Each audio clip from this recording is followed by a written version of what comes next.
Amada iglesia, que el Señor les continúe bendiciendo. Antes de darle lectura a la palabra en la cual baso mi reflexión el día de hoy, quiero darle gracias a Dios primeramente y a mi iglesia.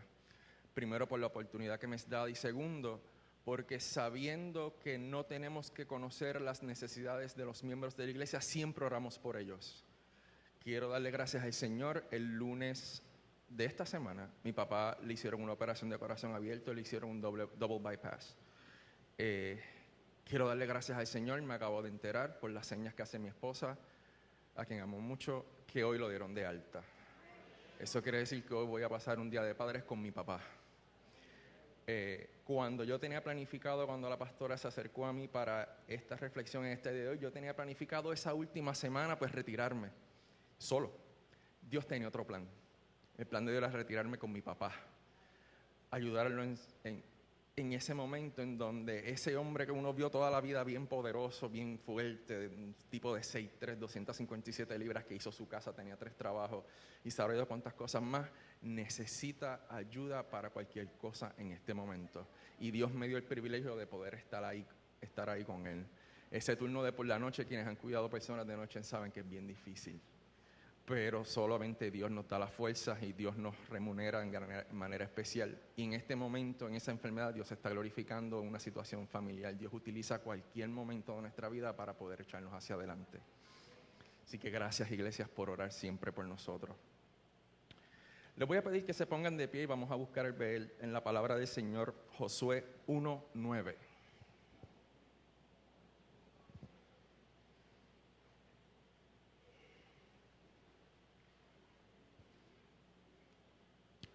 La palabra del Señor dice en el nombre del Padre, del Hijo y del Espíritu Santo: mira que te mando que te esfuerces y seas valiente. No temas ni desmayes, porque Jehová tu Dios estará contigo en donde quiera que vayas. Amantísimo Dios y Padre Celestial, te damos gracias en este momento, Señor. Gracias por permitirnos, Señor, estar un día más en tu casa, Padre amado. En este momento, Señor, estamos prestos para escuchar tu palabra, Señor. Sé tú, Señor, llenando nuestros corazones, poniendo carbón encendido, Señor, en todos nuestros labios, Señor. Sé tú abriendo nuestro corazón, Señor, para que tu palabra cale profundo, Señor. Señor, que cada día que pase, Señor, sea nuestro amor y nuestra paz, Señor, lo que nos guíe, Señor, en todo lo que hagamos. Te damos gracias en el nombre del Padre, del Hijo y del Espíritu Santo. Amén. Iglesia, puede tomar asiento.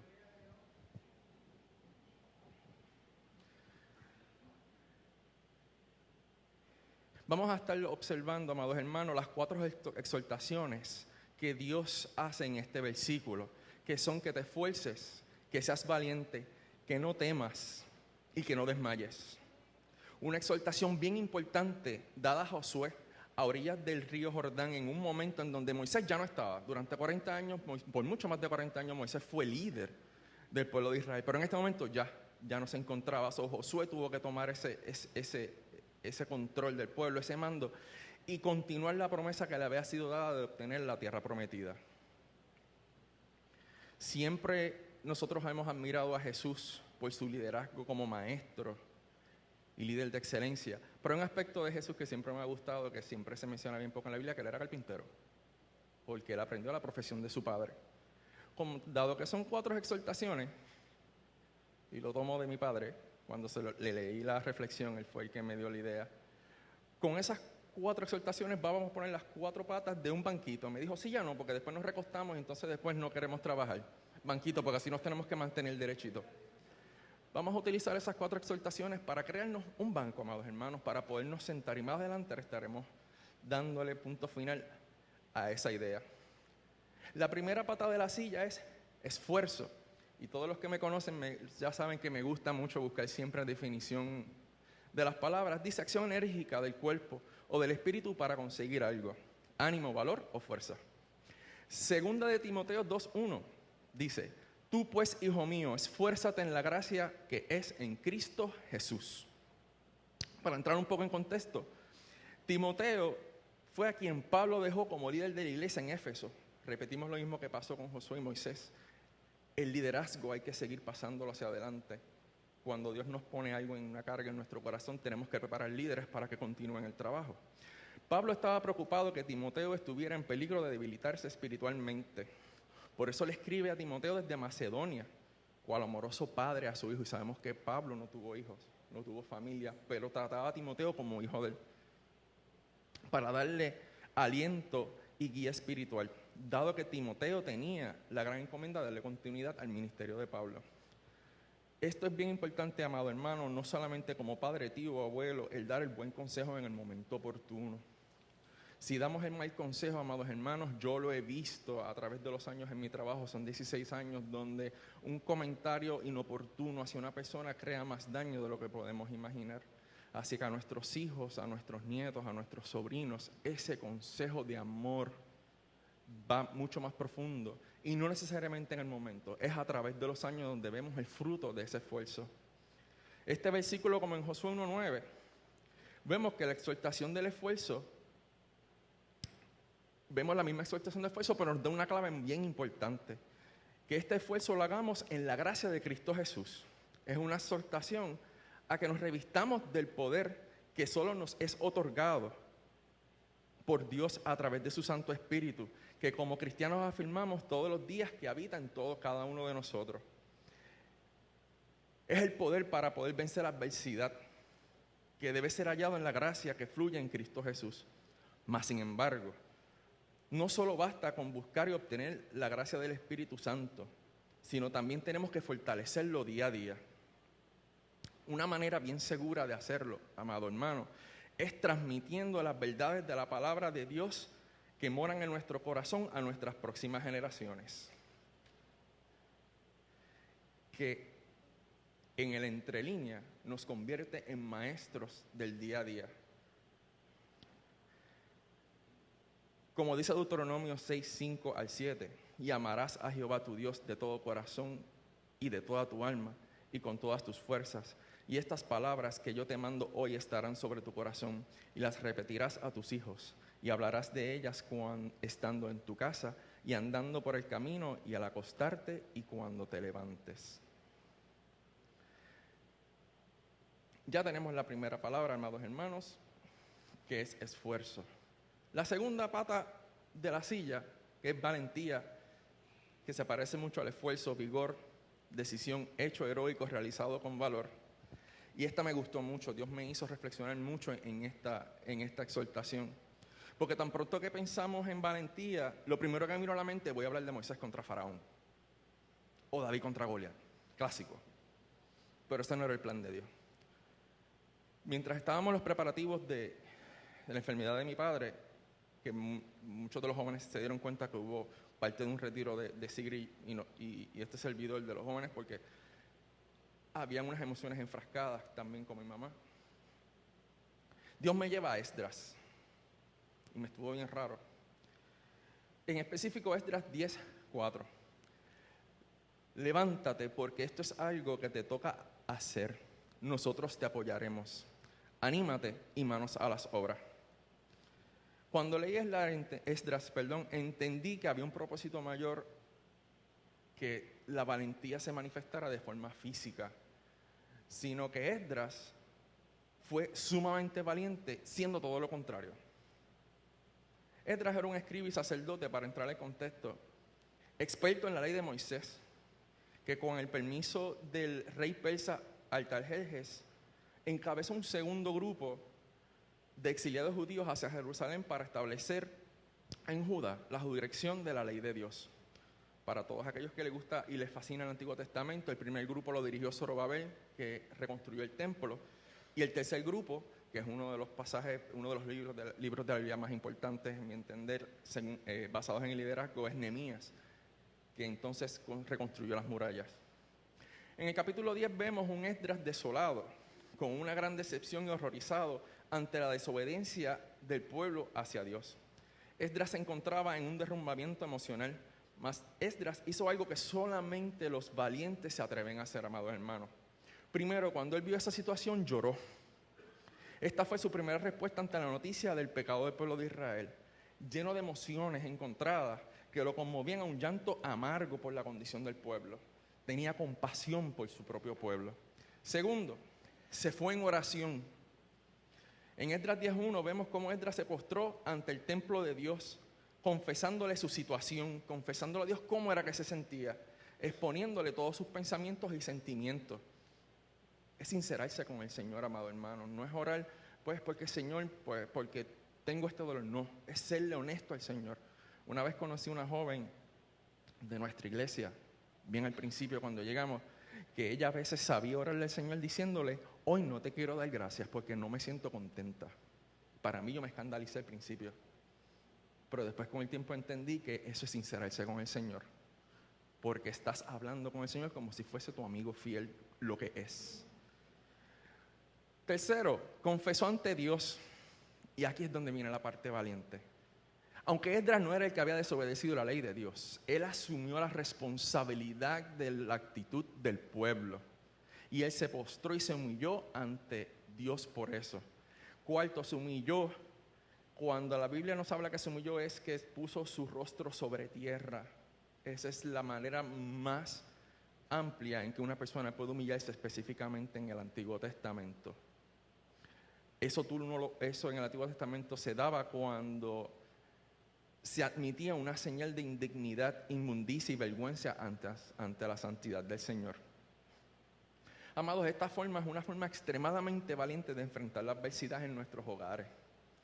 No es metiéndole pecho al problema con nuestras propias fuerzas. No es criticando, no es señalando. Es en humillación, reconociendo nuestra impotencia ante la prueba en donde Dios nos da la enseñanza que necesitamos como cristianos para crecer y acercarnos más a su presencia. Me voy a tomar la libertad, amados hermanos. Muchos de ustedes conocen quién es mi cuñado, Iba el segundo. Este ejemplo venía a mi mente y era mi suegra, Doris Mora. Por muchos años, ella y mi esposa batallaron con una situación bien personal con Iba. Yo nunca los vi a ninguna de las dos irse en contra de él, ni criticarlo, ni pelear ante su situación. Cuando hasta yo mismo en ese tiempo yo estaba separado en mi mundanalidad, pensaba que estaban mal, que deberían, porque tu maíz no lo vota, porque tu maíz no, todo lo contrario. Ahí es cuando más mi suegra lo amarró en su hogar. Es cuando más ella permitió que él se mantuviera en su hogar. Y al día de hoy, Ibai tiene un llamado pastoral y pronto va a ser pastor. Esas son las promesas que Dios nos da, que tenemos que esperar en él para que sean cumplidas. Es bien importante también, amados hermanos, entender que no estamos solos ante esa prueba. Siempre Dios va a poner a alguien que nos ayude en oración. Lo que sucedió con mi papá, lo que sucedió con Armando. Ya sea para llorar junto con nosotros, como también nos dice en el capítulo 10, cuando vieron a Esdras postrado frente al templo, que hombres, mujeres y niños lloraron junto con él. Pero también Dios va a poner personas que nos dé palabra de aliento.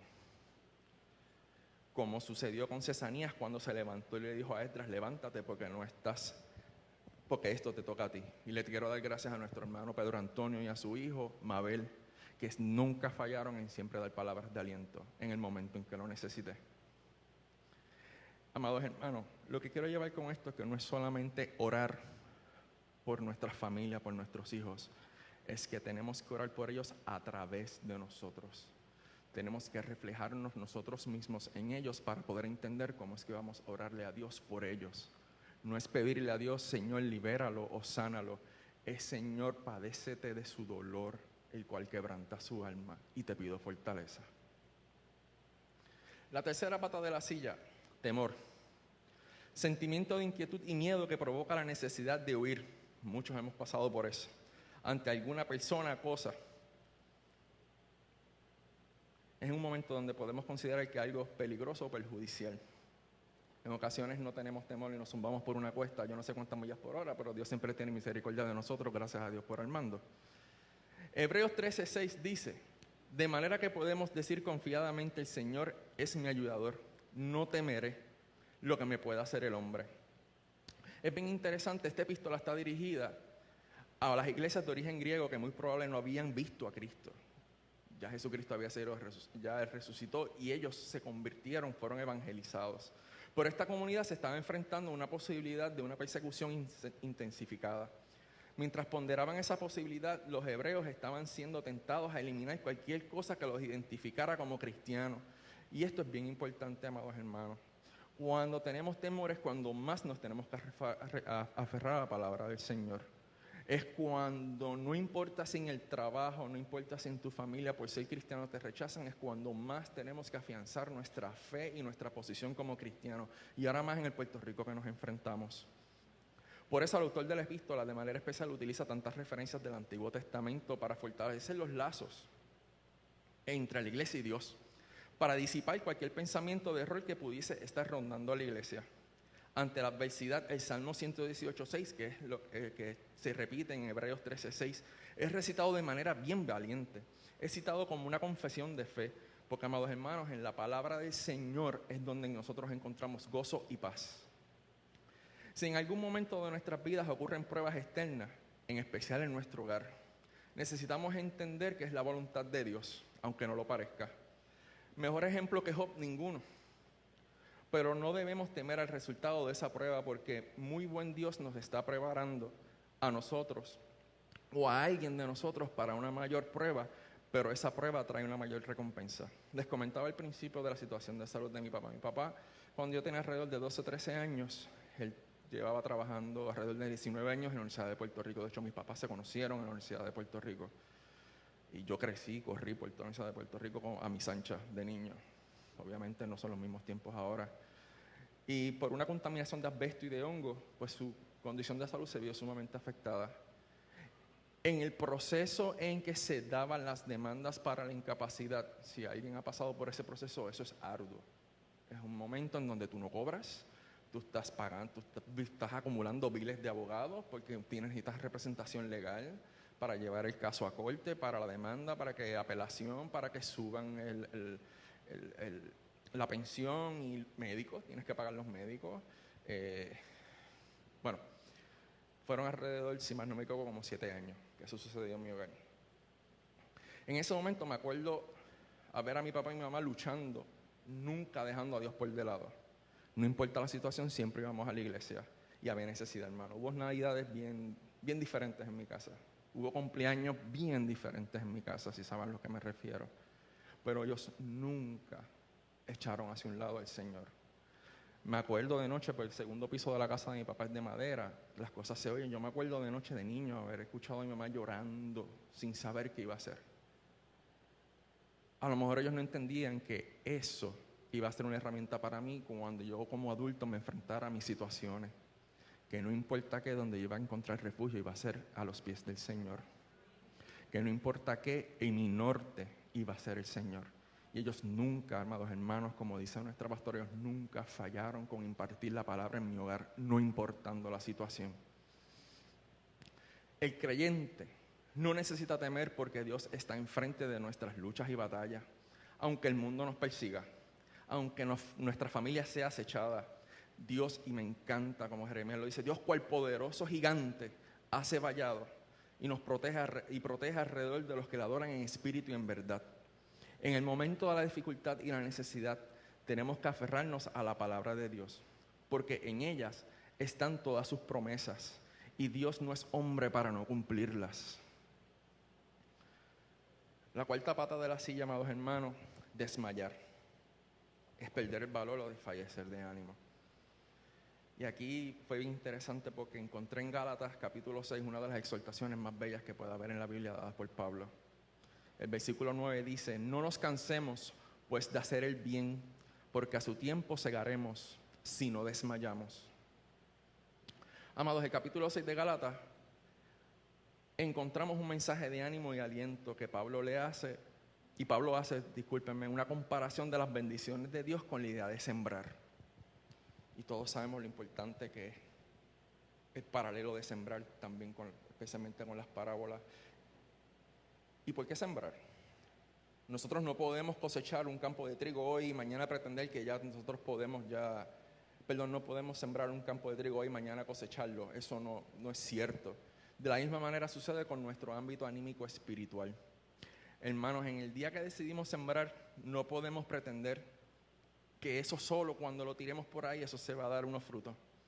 Aquellos hermanos que disfrutan de la siembra, y sé que aquí hay varios hermanos que disfrutan de eso, saben que aún antes de comenzar la labor hay que hacer unos preparativos tanto con la tierra, escoger el tipo de semilla y la época en la que vamos a sembrar o vamos a comenzar la obra para poder tener los frutos deseados por el maestro.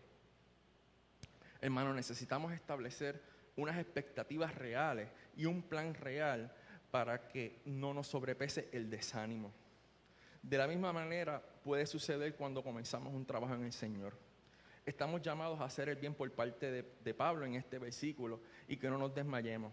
Pero no solo es ayudar al que está en necesidad física, amados hermanos, es dar dirección espiritual al necesitado, ayudar a quienes han sido puestos bajo nuestra responsabilidad, tanto por la vida como el espíritu. El cansancio es una debilidad humana bien conocida.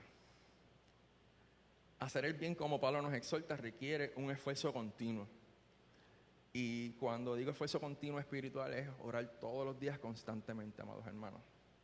Y estar ahí siempre disponible para lo que nuestros hermanos necesiten. Y en nuestro caso no solamente a la juventud, sino el pueblo de Cristo completo. Es un trabajo constante y la naturaleza humana.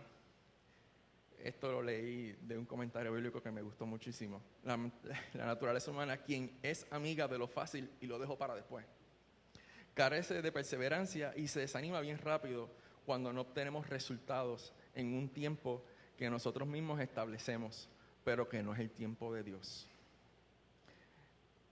Hermanos y amigos, quiero recordarle que la promesa de Dios que te fue dada a ti y a mí y a tu familia va a llegar a su tiempo, no como nosotros lo hemos determinado, sino como Dios lo ha decretado. Es un plan eterno que Dios tiene para con nosotros. Es entonces que la recompensa de la gracia nos será otorgada. La recibiremos, amados hermanos, si no desmayamos y si no nos damos por vencidos. Amados hermanos, ya que tenemos las 4 patas de la silla, ahora podemos construir el banquito. Bien importante, como les dije, mi papá me dijo que sillas no, porque la silla nos recostamos. ¿Y por qué una silla, amados hermanos? Porque siempre cuando estamos cansados, usualmente lo que hacemos es que nos sentamos para recuperar fuerzas. Pero en ocasiones nos sentamos donde no tenemos que sentarnos. Y nos sentamos en donde no deberíamos sentarnos. Dios nos hace una invitación, amados hermanos, de sentarnos a la mesa con Él.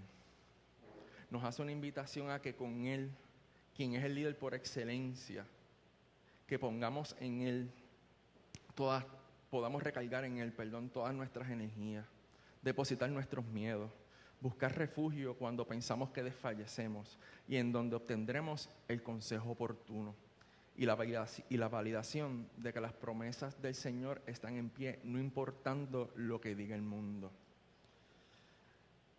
Esta semana, amados hermanos, yo puedo decir que Dios ha sido fiel.